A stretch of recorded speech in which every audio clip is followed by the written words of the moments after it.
Hola, muy buenos días a todos. Pues buenos días.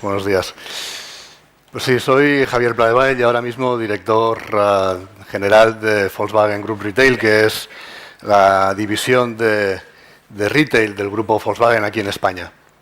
Pero más que presentarme a mí mismo, porque un poco la ponencia va de esto, deciros que yo no sé a vosotros, pero en mi época a mí nadie me habló de nada de todo esto que tenía que ver con los valores o que tenía que ver con el propósito. Por lo tanto, lo que hice fue pues, coger el que tenía en casa, cogí el propósito de mis padres, que básicamente consistía en estudiar mucho para hacer una buena carrera y, por lo tanto, pues, conseguir un buen trabajo y casarme, eso sí, con una mujer alta, guapa y de buena familia, eso era importante, y, en definitiva, triunfar en la vida. Y así lo hice. Hice ESADE, al acabar ESADE estuve 2 años en Estados Unidos, en Chrysler, la empresa de coches.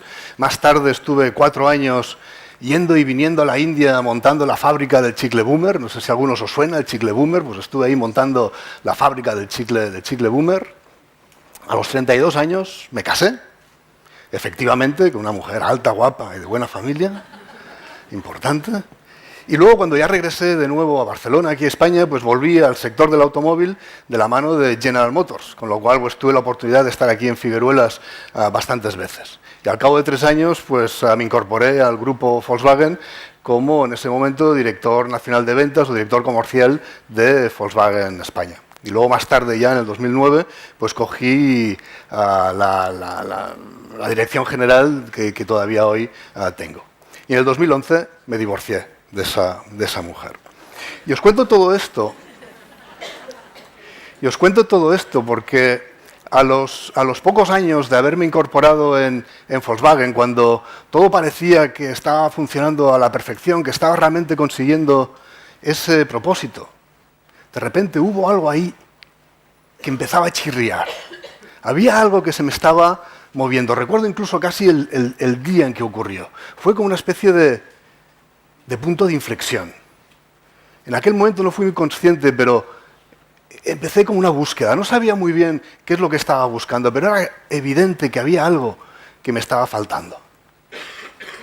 Y por esas sincronicidades que a veces tiene la vida, al cabo de unos pocos meses me encontré sentado en una conferencia sobre budismo tibetano.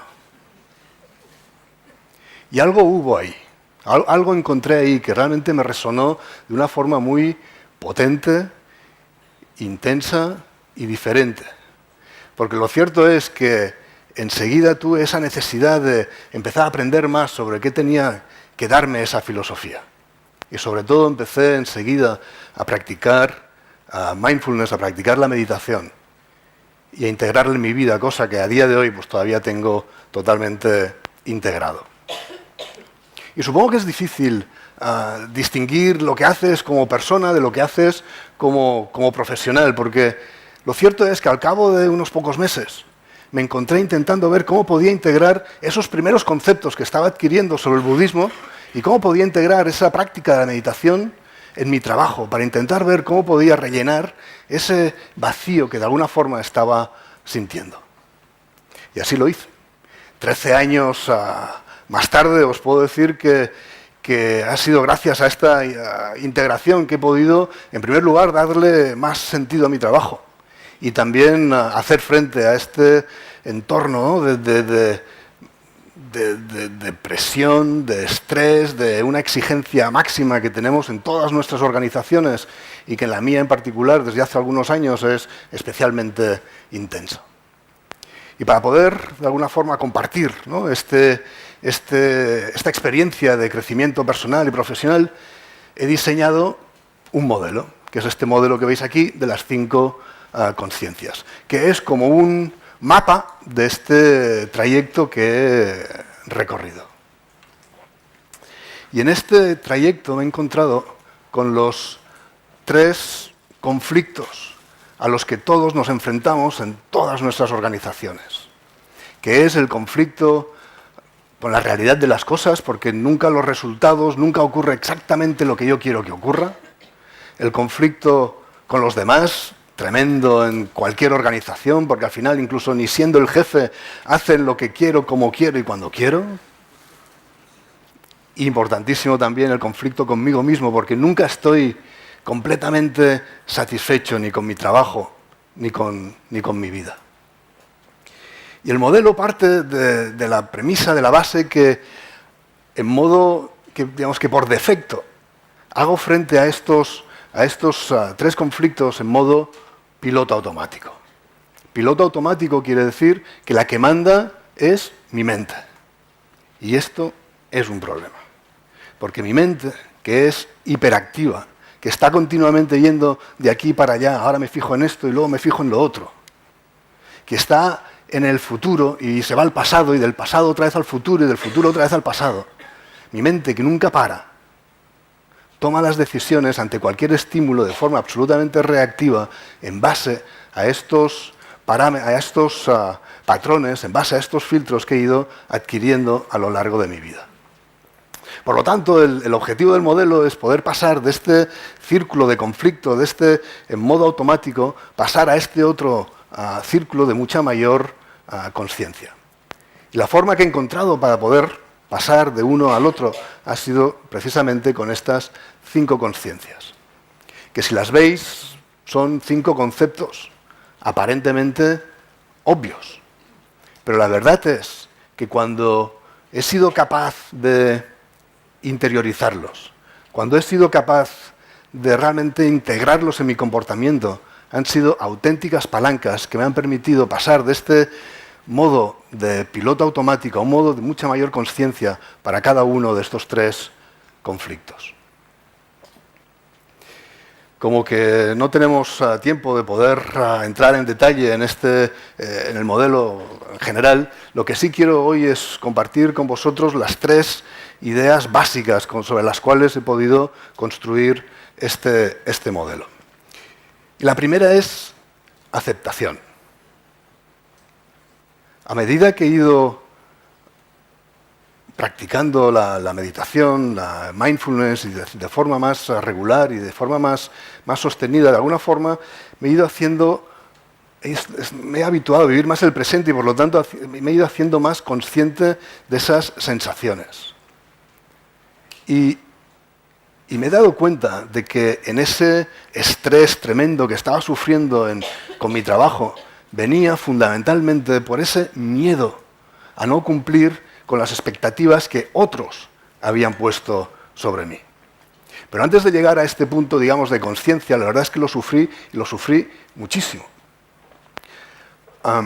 Probablemente uno de los momentos más duros fue precisamente cuando me incorporé al grupo Volkswagen. Ahí me encontré una cultura en la cual no llegar a los objetivos de ventas de cada mes no era una opción. Había que llegar sí o sí.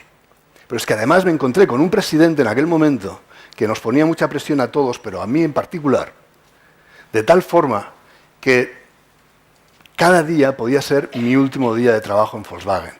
Cada mañana que llegaba ahí tenía la sensación de que por la tarde podría estar despedido. Imaginaros el nivel de estrés, el nivel de ansiedad que te genera el hecho de estar pensando que cualquier día, que en cualquier momento puedes estar despedido. Afortunadamente este periodo tan extremo fue temporal, porque al final, al cabo de 2 años y medio, 3, el que fue invitado a dejar el grupo fue nuestro querido presidente. Pero en cualquier caso, al margen de esta sensación, ¿no? de este periodo tan duro, la verdad es que en todas nuestras organizaciones se mueven o sea, cualquiera de nuestros trabajos al final consiste en cumplir expectativas, sea el que sea, cumplir las expectativas de los demás. Y aquí lo que os propongo es de cumplir esas expectativas, cumplirlas con éxito, pero cumplirlas sin estrés. Porque cuando os decía que tenía ese miedo a no cumplir las expectativas, en realidad, y profundizando un poco más, realmente el miedo era a esos escenarios futuros que se podían abrir en el caso de que no cumpliera esas expectativas. Y es normal y es lógico ese rechazo a cualquier escenario futuro que nos pueda resultar favorable. Mi problema era que esto me generaba tal sobreestrés, que además era constante y que era continuo, que además de ser muy perjudicial para mi salud, era absolutamente inútil. Inútil, en primer lugar, porque realmente no sabes lo que va a pasar. Yo puedo estar aquí estresado imaginándome el peor escenario, pero realmente no sé si va a ocurrir esto o va a ocurrir algo completamente distinto. Y es inútil porque además, pase lo que pase, cumpla con esos objetivos o no cumpla con ellos, cumpla con esas expectativas o no cumpla con ellas, pase lo que pase, ya habrá ocurrido. Con lo cual, una vez ha ocurrido, tampoco lo voy a poder cambiar. Y con todas estas reflexiones llegué a la conclusión que para hacer frente a ese estrés que estaba sufriendo, el único modo de vencerlo era con la aceptación. Pero aquí aceptación no era una aceptación de darme por vencido, de resignarme, de rendirme. Era una aceptación básica, y es entender, aceptar que hay cosas sobre las cuales sencillamente no puedo hacer nada, no puedo influir en ellas. Que me ponga como me ponga, no las voy a poder cambiar. Y para explicar esta aceptación me va muy bien este círculo de Covey, que muchos de vosotros conoceréis porque es uno de los 7 hábitos para gente altamente deficiente. No lo utiliza para explicar aceptación, pero a mí me va muy bien porque dice que hay 2 círculos en nuestra vida, en nuestro entorno. Hay cosas que están en nuestro círculo de la preocupación, que quiere decir que son esas cosas sobre las cuales no puedo influir, que no puedo cambiar. En cambio, hay otras cosas que están en nuestro círculo de control, en nuestro círculo de influencia, que son las que sí realmente puedo hacer algo y puedo cambiar. Y aquí el tema está en, de estas que están en mi círculo de preocupación, olvidarme de ellas, no dedicarles ni un segundo. Y en cambio poner todo mi esfuerzo, poner toda mi energía en esas en las que sí realmente puedo cambiar. Y aquí la práctica de la presencia es fundamental. Es fundamental para tener esa conciencia de cuando me meto en cualquier cosa que tengo ahí en el círculo de preocupación y en la que solemos meternos en esos bucles, ¿no? Que le vamos dando vueltas una y otra vez, que es absolutamente inútil porque al final no voy a poder llegar a ninguna conclusión ni a ninguna solución inteligente, porque son cosas sobre las cuales no puedo influir. De verdad que cuando he puesto en práctica, en primer lugar, ¿no? el concepto de la aceptación y después aplicando un poco esta filosofía del círculo de Covey, ha sido uno de los elementos fundamentales para reducir drásticamente mi nivel de estrés en mi día a día. Y si la primera es la aceptación de estas ideas fundamentales, la segunda es las personas. Este presidente que teníamos ahí en Volkswagen, un día que tenía un buen día conmigo, me cogió y me dijo: Javier, palabras textuales, Javier, si no puedes hacer que te quieran, haz que te teman. Consigue que te tengan miedo. Palabras textuales. Eran otros tiempos. Pero no fue este el único jefe así de línea dura que he tenido. Tuve otros jefes también de esta línea del grito y de la bronca. Tal vez fue por eso que de alguna forma incorporé que un jefe tenía que ser un tío duro. Y tan así que casualmente en mi equipo tenía un área manager, una persona que sus abuelos eran amigos de mis padres. Y una vez se encontraron en una boda. Y mis padres, todos curiosos, ¿no? Decir: oye, Alberto, ¿qué tal? ¿No? ¿Qué tal con Javier? Y Alberto les dio la mejor respuesta que les podía haber dado. Javier es un jefe muy duro. Bien, lo había conseguido. Está claro que esto es otros tiempos y que poco a poco las empresas ¿no? pues más orientadas a las personas, pues afortunadamente están ganando terreno. Pero en cualquier caso, sea el tipo de organización que sea, al final cualquier empresa, cualquier organización lo que está buscando son resultados. Y si a mí lo que me piden son resultados, a la persona que yo tengo delante la veo como un objeto. La veo como un objeto palanca si pienso que me va a ayudar a conseguir esos resultados, o la veo como un objeto obstáculo, si lo que pienso es que me va a dificultar en la consecución de mis intereses. Y andaba yo todo preocupado, pues, ¿no? Que estaba meditando el budismo y todo esto, y todo preocupado pensando, Dios, ostras, estoy viendo a las personas como objetos. Cuando me encontré con el Instituto Arbinger, un instituto americano que trabaja muy bien todo el tema de la gestión del conflicto. Y este instituto coincide en decir que las personas nos vemos entre nosotros como objetos. Pero el Instituto Arbinger va más allá y dice que cuando nos vemos como objetos es porque nos hemos metido en una de estas 4 cajas. Yo soy mejor que, yo soy peor que, una muy interesante que quiero que me vean como. Quiero que me vean como el más inteligente. Quiero que me vean como el más jefe. Quiero que me vean como el más promocionable. Cualquier cosa. Y otra que también es muy sutil es yo merezco. Yo merezco que me inviten a esta reunión. Yo merezco que me suban el sueldo. Yo merezco que me den esa promoción. Y claro, el problema con las cajas es que en el momento en que yo me meto en una caja, automáticamente la otra persona se mete también en la suya.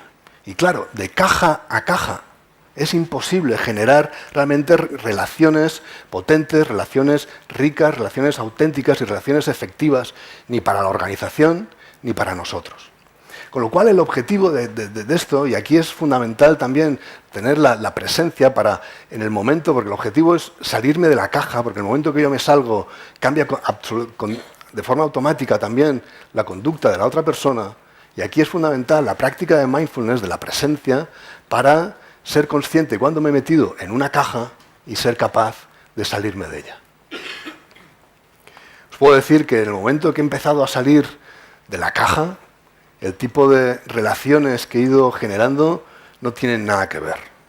Son relaciones ricas, auténticas, relaciones creativas. Estoy hablando en el trabajo, con mis colaboradores, con mis compañeros, incluso con mi jefe y con mis subordinados. Son relaciones, sobre todo os diría, de compromiso. De compromiso, consigues ese compromiso con el proyecto y el compromiso también conmigo mismo y de los demás conmigo. Y ya la tercera de las 3 áreas o de las 3 ideas fundamentales es sentido. Darle un mayor sentido a mi trabajo y por extensión también a mi vida. Cuando al ir integrando y al ir practicando la meditación y la práctica de mindfulness, he ido sintiendo como si estuviera sacándome capas. Esas capas, ¿no?, que nos vamos metiendo todos a lo largo de nuestra vida, con todo lo que nos va influyendo, con esos patrones, esos filtros. Y cuando empiezas a meditar de una forma más o menos sostenida, te vas quitando estas capas. Y eso está bien. Pero también fue un problema para mí, porque al quitarte estas capas te vas aprendiendo, te vas dando cuenta de la persona que realmente eres. Y si como en mi caso te das cuenta de que la persona que eres igual no está 100% alineada con lo que haces, o sobre todo en cómo lo haces, todo empieza a chirriar. Os hablaba al principio de ese punto de inflexión, de ese momento en que me di cuenta de que algo estaba fallando. Pues eso, que en aquel momento fue algo puntual, se fue haciendo mi sensación habitual, hasta el punto en que me sentía como si tuviera encima mío una tapa o una losa que me comprimía, que no me dejaba salir, que en definitiva no me dejaba ser yo mismo. Me di cuenta, de alguna forma, en que esto de trabajar 11, 12 horas seguidas para poder obtener el reconocimiento de la organización, para poder obtener pues, esos ingresos, el bonus al final de año, esa reputación, el estatus, todo eso, estaba bien. No os digo que no, estaba bien. Pero había algo ahí que no me acababa de llenar. Me di cuenta que estaba dejando de lado otras cosas que también eran muy importantes para mí. Creo que tácitamente hice este ejercicio de poner, ¿no?, en valoración las cosas urgentes y las cosas importantes. Y asumiendo que priorizaba lo que era urgente y lo que era importante, la pregunta estaba en ¿cuál es mi segunda prioridad? ¿Aquello que es urgente pero que no es importante o lo que es realmente importante aunque no sea urgente. Y mi conclusión en aquel momento fue que realmente estaba priorizando aquello que era urgente, aunque no fuera importante, porque eso era mi modo automático, mi piloto automático. Eso era lo que todos los, ¿no?, siguiendo esas expectativas, siguiendo o haciendo lo que tenía que hacer. Pero claro, el problema es que en ese cuadrante de lo que es importante, aunque no sea urgente, a nivel corporativo puede estar ese proyecto superestratégico que es tan importante para la compañía, pero para el que nunca tenemos tiempo de hacer. Y a nivel personal, aquí en este cuadrante, es donde reside lo que tiene que ver con mi equilibrio en mi vida. Esas cosas importantes que nutren mi alma. Sea andar por el bosque, sea leer una novela con música de Mozart en el fondo. ¿Qué es lo que realmente a mí me da ese equilibrio? Tiene que ver también con todo lo que tiene que ver con mis valores, con mi familia, con mis relaciones. Y tiene que ver con todo lo que conlleva lo que es mi propósito en la vida. Pero claro, esto no es urgente porque nadie nos está presionando para conseguir todo esto. A nadie le importaba si yo estaba siguiendo o no mi propósito. Pero me di cuenta que para mí no solo era importante, sino que también era urgente. Porque de alguna forma vivía con el convencimiento de que tenía esos años de vida hasta los 80, hasta los 85, con un poco de suerte hasta los 90, que los tenía garantizados. Y claro, ¿qué pasa cuando pensamos que tenemos abundancia de cualquier recurso? Pues que tendemos a derrocharlo. Y con la vida y con el tiempo nos puede pasar lo mismo. Con lo cual era importante, me era urgente darle sobre todo ese sentido a mi trabajo. Y eso no quería decir que tuviera que irme a África o que tuviera que volver a la India, no. Era cómo podía darle sentido a mi trabajo en el aquí y ahora, con lo que yo estaba haciendo, más allá de esos ingresos, de esos bonus, de esos reputación, estatus, etc. Y me di cuenta que en mi posición de director general tenía la oportunidad para incidir, para influir, contribuir positivamente al bienestar de esas 1.600 personas que conforman nuestra organización. Y a partir de ahí iniciamos un proceso participativo de identificar cuáles eran nuestros valores como compañía y pusimos en marcha toda una serie de proyectos para que esos valores no se quedaran ahí, ¿no?, en un póster fantástico en la sala de juntas, sino que realmente se tradujeran en comportamientos reales, tangibles en toda nuestra organización. Estos proyectos, muchos de ellos siguen todavía en marcha, y una contribución personal y hasta ayer puntual fue el ir introduciendo poco a poco esa práctica de mindfulness en distintos eventos y en distintas reuniones. Y digo puntual y hasta ayer porque coincide que justo ayer hicimos nuestra primera reunión de lanzamiento en la organización del programa de mindfulness de Potential Project, que lidera Rasmus Hugar, que precisamente también nos hablará esta tarde, y que lo pusimos en marcha a partir de hoy, con lo cual justo coincide. En el taller sobre las 5 conciencias que doy en el máster sobre mindfulness que se imparte en Barcelona por el Instituto Gestalt, ahí uno de los aspectos que trabajamos con bastante profundidad es precisamente el del propósito. Y lo hacemos partiendo de esta definición, que para mí es especialmente completa, y que dice: el propósito es un objetivo que le da sentido a mi vida. Y que lo hago haciendo cosas que me apasionan. Haciendo cosas que cuando las hago disfruto. Y que además las hago de una forma que solo yo las puedo hacer así. No quiere decir que sea el mejor del mundo, que lo haga mejor que nadie, no. Pero que haciéndolas de este modo les estoy imprimiendo mi sello personal, es mi contribución única y exclusiva. Y que además, cuando las hago, tiene un impacto positivo para los demás. Esto es propósito. Y ya para terminar, únicamente pues deciros que tengáis la profesión que tengáis, estéis en la posición en la que estéis, os animo de verdad a incorporar la práctica de mindfulness en vuestra vida y que la trasladéis también a vuestro trabajo, para vivirlo con mucho menos estrés, para vivirlo con mejores resultados, desarrollando esas relaciones personales mucho más ricas, mucho más auténticas, mucho más potentes, y para darle tanto a vuestro trabajo y también a vuestra vida, al final, pues un sentido mucho más profundo y un sentido mucho más satisfactorio. Muchas gracias.